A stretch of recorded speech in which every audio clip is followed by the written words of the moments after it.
guys, என் பேர் Loki. Welcome back. இன்னைக்கு நம்ம பார்க்க போகிறது டிராகன் ஸ்லேயர்ஸ் பியர்லெஸ் ரெக்ரெஷனோட எபிசோடு 40. எபிசோடு 39 பார்க்கலன்னா ஃபீல் பண்ண வேணாம். கீழே டிஸ்கிரிப்ஷனில் லிங்க் கொடுத்துருக்கேன், மறக்காமல் பார்த்துருங்க. வீடியோ ஸ்டார்ட் ஆகிறதுக்கு முன்னாடி அந்த லைக் பட்டனை தட்டி விட்டு சப்ஸ்கிரைப் பண்ணிக்கோங்க. சரி வாங்க, டைம் வேஸ்ட் பண்ணாமல் இப்போ எபிசோடுக்குள்ளே போகலாம்.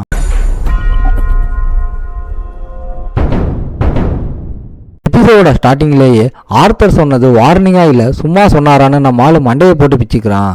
எதுவாக இருந்தாலும் டேஞ்சர் தான். இப்போதைக்கு ஆர்த்தர் ஏபிள் சைடில் இருக்காருன்னு நினச்சிக்கிட்டு ஸ்ட்ராட்டஜிக்காக அவனை அப்பான்னு கூப்பிட முடிவு பண்ணுறான். இதை கேட்ட ஆர்த்தருக்கு செம்ம ஹாப்பி. உனக்காக ஒரு கிஃப்ட் வச்சிருக்கேன்னு சொல்லிட்டு ஒரு டோக்கனை தூக்கி போடுறாரு. ஃபேமிலி பாலிடிக்ஸ் நாளுக்கு நாள் டார்க்காக போய்கிட்டே இருக்குன்னு நம்மளால ஃபீல் பண்ணுறான். இன்டர்கீப்பில் இருக்கிற ட்ராக்கர் ட்ரெஷரியில் போய் என்ன வேணும்னாலும் எடுத்துக்கலாம்னு சொன்னதும் நம்ம ஆளுக்கு செம்ம ஹாப்பி. அங்கே ஏகப்பட்ட மேஜிக் ஐட்டம்ஸ் இருக்கும்னு எக்ஸைட் ஆகுறான். ஆனால் ஆர்த்தர் அங்கே பாதிக்கு பாதி குப்பை தான் இருக்கும், உஷாரா எடுன்னு வார்னிங் கொடுக்குறாரு. நெக்ஸ்ட் சீனில் நம்மால் அந்த விண்டர்கீப் டிராகன் ஸ்லேயர் ட்ரெஷரிக்குள்ளே கெத்தா என்ட்ரி ஆகுறான். இந்த டோக்கன் எதுக்கு கிடைச்சதுன்னு தெரியலனாலும் வந்த இடத்துல வெறித்தனமான அட்வான்டேஜ் அல்லணும்னு ஸ்கெட்ச் போடுறான். இருந்து எதை வேணாலும் தூக்கலாம், ஆனால் ஒர்த்தானதா தூக்கணும்னு மைண்ட் வாய்ஸ் ஓடுது. அப்போ வர கைடு பொண்ணு இங்கே 14,000 ரேர் ஆர்டிஃபேக்ட்ஸ் இருக்கு, டோக்கன் இருக்கிற வரைக்கும் நீங்கள் எதை வேணாலும் கிளைம் பண்ணிக்கலாம்னு ரூல் சொல்கிறான். எவ்வளவு நேரம் வேணாலும் எடுத்துக்கலாம், ஆனால் ஒரு வாட்டி வெளியே போயிட்டா திரும்ப வர முடியாதுன்னு சொன்னதும் நம்ம ஆளுக்கு ஒரு டவுட் வருது. ஏன் இங்கே காட்ஸ் யாருமே இல்லைன்னு. காட்ஸ் எதுக்கு? இங்கே செக்யூரிட்டி மேஜிக், ட்ராக்கிங் மேஜிக்லாம் இருக்குது, ஸோ திருடவே முடியாதுன்னு அந்த கைடு சொல்கிறான். ஓஹோ, இதுதான் மேட்டரான நம்ம ஆளு புரிஞ்சுக்கிட்டு டோக்கனை இன்சர்ட் பண்ணுறான். டோக்கனை போட்ட உடனே அந்த ட்ரெஷரி செம்ம பிரம்மாண்டமாக ஓப்பன் ஆகுது. நம்ம ஆளுக்கே கண்ணு கட்டிடுச்சு. வெளியே பார்க்க சின்னதாக தெரிஞ்சிச்சு, உள்ளே பார்த்தா ஒரு பெரிய சிட்டியே இருக்கிற மாதிரி அவ்வளோ ஐட்டம்ஸ் அடுக்கடுக்காக இருக்குது. உள்ளே சும்மா எக்கச்சக்கமான ஐட்டமும் சீக்ரெட் ரூம்ஸ் இருக்குது. ஸ்ட்ராக்கரோட கலெக்ஷனை பார்த்து இம்ப்ரெஸ் ஆகி எல்லாத்தையும் சுற்றி பார்க்குறான். இந்த கைடு வெளியே போனதும் தனியாக நின்ன நம்ம ஆள் இவ்வளோ பெரிய இடத்துல ஒவ்வொன்றா தேடுறது கஷ்டம்னு சிஸ்டம் கிட்ட ஒரு ஹெல்ப் கேட்குறான். சிஸ்டமும் ஓகே சொல்லிட்டு டிராகன் ஐ பவரை யூஸ் பண்ணி வேணுங்கிறத கேப்சர் பண்ண சொல்லுது. நம்மளுக்கும் இப்போ மேட்டர் டக்குன்னு புரியுது. டிராகன் பவரை வச்சு மொத்த ட்ரெஷரையும் ஒரே அடியாக ஸ்கேன் பண்ண நம்ம ஆள் செம பிளான் போடுறான்.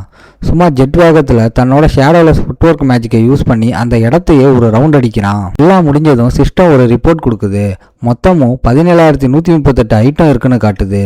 லிஸ்ட்டு ரொம்ப பெருசாக இருக்கேன்னு தேவையில்லாத ஐட்டம் எல்லாம் ஃபில்டர் பண்ணி தூக்குறான் நம்ம ஆளு. ஃபில்டர் பண்ணியும் ஏகப்பட்ட ஐட்டம் மிச்சம் இருக்கு. சரி, பிளாக் பிளேடை விட கம்மியான பவர் இருக்கிற எல்லா ஸ்வாடையும் தூக்குன்னு சொல்றான். சிஸ்டமும் டக்குன்னு ரிசல்ட் அப்டேட் பண்ணுது. பார்த்தா அங்கே ஒரு பிளேடு கூட மிஞ்சலை. நம்ம பிளாக் பிளேடு தான் கெத்துன்னு நினச்சி சந்தோஷப்படுறான். இப்போதான் ஒரு ஐட்டம் மட்டும் எந்த இன்ஃபர்மேஷனும் காட்டாமல் சஸ்பென்ஸாக இருக்கு. சிஸ்டம் வழிகாட்ட நம்ம ஆளு அந்த ஐட்டத்தை தேடி போகிறான். அந்த இடத்துக்கு போய் பார்த்தா அது சும்மா ஒரு சாதாரண பிரேஸ்லெட் மாதிரி இருக்கு. பார்க்க சிம்பிளாக இருந்தாலும் இதில் ஏதோ பெரிய பவர் இருக்குன்னு நம்ம ஆளுக்கு டவுட் வருது. திரும்பவும் டிராகனை வச்சு செக் பண்ணுறான், ஆனால் எந்த டீட்டெயிலும் கிடைக்கல. அப்போதான் சிஸ்டம் சொல்லுது நம்ம ஆளோட ட்ராக்கர் வாய்ஸ் டைட்டிலுக்கு அந்த பிரேஸ்லெட் செம்மையாக ரியாக்ட் ஆகுதுன்னு. ஒருவேளை இது அந்த டெர்கன் யூஸ் பண்ணதா இருக்குமோன்னு நம்ம ஆளு கெஸ் பண்ணுறான். அதில் ஃபோக்கஸ் பண்ணதும் இன்ஃபர்மேஷன் அன்லாக் ஆகுது. ஒரு சேக்ரெட் சம்மனிங் பிரேஸ்லெட் யூஸ் பண்ணுறவனோட சோலுக்கு ஏற்ற ஒரு எல்ஃப் கிங் பவர் உள்ள பீஸ்ட்னு கூப்பிடுதுன்னு காட்டுது. நம்ம ஆள் ஏதாவது பண்ணுறதுக்குள்ள அது பர்மனெண்ட்டாக நம்ம ஆள் கையில் லாக் ஆயிடுது. எடுக்கலாமா வேணாமான்னு யோசிக்கிறதுக்குள்ள சிஸ்டம் அதை ரிமூவ் பண்ண முடியாதுன்னு சொல்லிடுது. இதை கேட்டு நம்ம ஆளுக்கு செம்ம காண்டாகுது. இருந்தாலும் டெர்கன் யூஸ் பண்ணதுன்னா செம்ம பவர்ஃபுல்லாக தான் இருக்கும்னு உடனே அதை டெஸ்ட் பண்ண முடிவு பண்ணுறான். ஆக்டிவேட் ஆனது செம்ம பவரில் ஒரு மேஜிக் சர்க்கிள் நம்ம ஆளுக்கு கீழே கிரியேட் ஆகுது. எல்ஃப் கிங் பிளெஸிங்ஸ்னால அது ஒரு சாதாரண பீஸ்ட்டை சம்மன் பண்ணாம ஒரு ஸ்பிரிட் பீஸ்டா சம்மன் பண்ணுது. இந்த சம்மனிங் பவர்ல நம்மளால கொஞ்சம் பின்னாடி போறான். ஒரு பெரிய ப்ளூ கலர் லைட் அந்த ட்ரெஷரிக்குள்ளேயே மேலே எழும்புது. அந்த லைட்டுக்குள்ள ஒரு பெரிய உருவம் வெளியே வர ஆரம்பிக்குது. ஒரு செம கெத்தான டிராகன் குதிரை அந்த மேஜிக் லைட்ல இருந்து வெளியே வருது. சிஸ்டம் இது ஸ்பிரிட் பீஸ்ட் டிராகன் ஹார்ஸ்ன்னு சொல்லுது. அதோட வெறித்தனமான பவரை பார்த்து நம்மளுக்கே செம ஷாக்கு. இது டெர்கன் விட்ட இன்னொரு பொக்கிஷம்னு புரிஞ்சுக்கிறான். அந்த டிராகன் குதிரை நம்ம ஆளு முன்னாடி தலையை குனிஞ்சதும் 2 பேருக்கும் நடுவுல ஏதோ ஓல்டு கனெக்ஷன் இருக்கிற மாதிரி நம்ம ஆளுக்கு ஒரு ஃபீல் வருது. ஏதோ ஓல்டு ஃப்ரெண்டை பார்க்குற மாதிரி செம பாசமா வெல்கம் பண்றான் நம்ம ஆளு. அந்த ஸ்பிரிட் பீஸ்டுக்கு ஒரு பேர் வச்சா எப்போ வேணாலும் கூப்பிடலாம்னு சிஸ்டம் இன்ஃபார்ம் பண்ணுது. உடனே யோசிச்சு அதுக்கு பிசப்ளிஸ்னு பேர் வைக்கிறான். அந்த பீஸ்டும் பேரை ஏற்றுக்குது.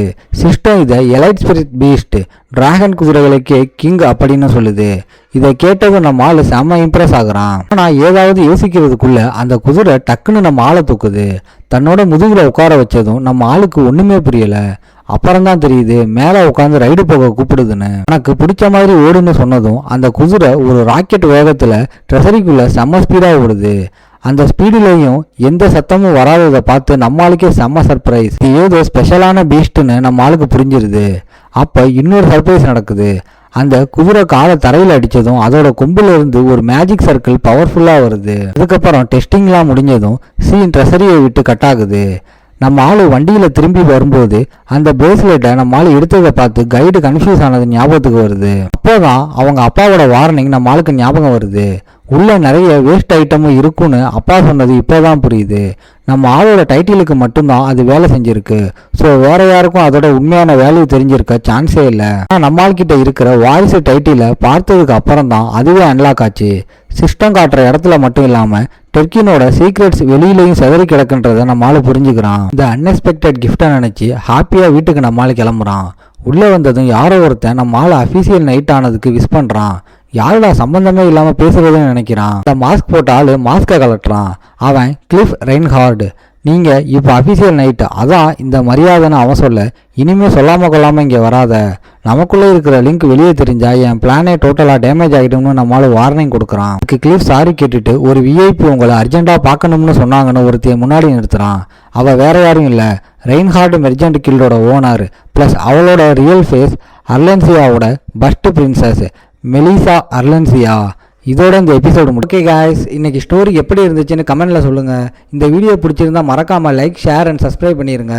உங்களை நான் அடுத்த எபிசோட்ல பார்க்குறேன். Bye guys.